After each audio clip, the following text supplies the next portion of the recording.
साठी थांबलेलो आहोत. आपण बघू शकता गोल भजी, वडापाव आणि वाफायला मस्तपैकी चहाचा आम्ही आस्वाद घेऊन पुढील प्रवासाला आम्ही आता सुरुवात करत आहोत.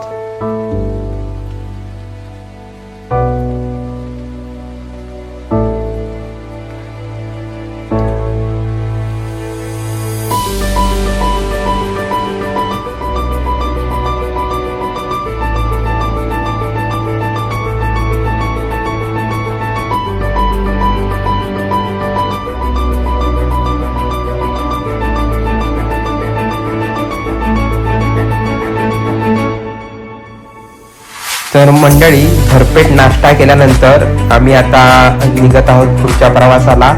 बहुतेक सर्वांचा भरपेट आता नाश्ता झालेला आहे आणि सर्वजणच खुश दिसत आहे.